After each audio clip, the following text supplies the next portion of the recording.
I never expected closure to come dressed as indifference. When Marion walked back into the house that afternoon, she moved like nothing had changed. Same confident stride, same familiar perfume, same casual toss of her keys into the ceramic bowl by the door. If I hadn't known where she'd been the past 3 weeks, I might have believed the act. But I knew, and she knew that I knew. Yet she smiled anyway, light and effortless, as if absence was a small misunderstanding we could laugh off later.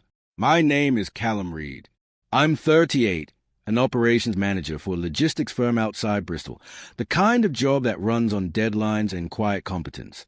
Marion and I have been married 11 years. Not loud years, steady ones.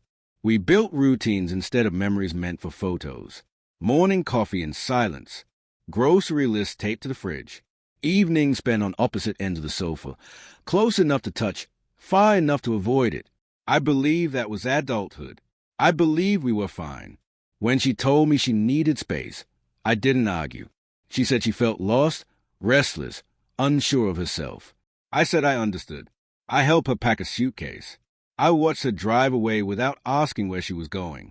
That was my mistake. I filled the silence with patience, convinced loyalty would be rewarded. 3 weeks later, she returned, sun-kissed and relaxed, carrying herself like someone who had finally exhaled. She talked as if she'd been on a retreat, said she'd done a lot of thinking, said she missed me, said she was ready to reset. Her voice was warm, practiced, reassuring. She touched my arm while she spoke, a gentle squeeze meant to reconnect the thread. I nodded, listened, let her words wash over me. What she didn't know was that 2 days earlier, a colleague's wife had recognized her in a coastal town, holding hands with a man whose name I didn't need to know to understand. I didn't confront her then. I didn't demand explanations or raise my voice. I waited, not out of weakness, but clarity. I wanted to see how far the performance would go. Dinner that night was normal. She laughed at a story I told. She asked about my week. She spoke about moving forward. And when she suggested we turn in early, her tone carried an assumption that unsettled me. Upstairs, she stepped into the bedroom first, flicked on the lamp. The room looked exactly as it had the day she left, except for one detail.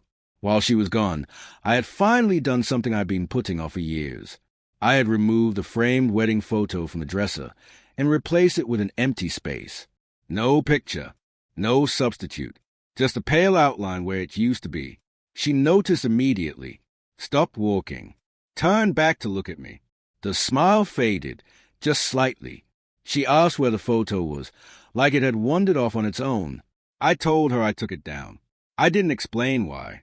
I didn't accuse. I simply said it didn't feel honest to keep it there. The silence that followed was different from the quiet we used to share. This one had weight. She set her overnight bag on the bed and straightened, crossing her arms. Her voice cooled. She said I was being dramatic. Said whatever happened while she was gone didn't change us. Said people make mistakes and marriages survive worse. I walked past her and opened the wardrobe. On my side, everything was still neatly arranged. On Hayes, half the hangers were missing. I closed the door gently and faced her. I told her I knew about the man. I didn't use his name. I didn't need to. I told her I knew she hadn't been alone, and that her pretending otherwise was the part that hurt the most. She didn't deny it. Not really. She sighed, rubbed her temples, and said it wasn't serious.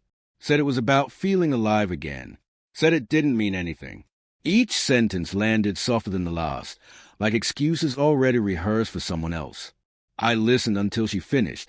Then I said something that surprised us both. I told her she was right. It didn't mean anything. Not anymore.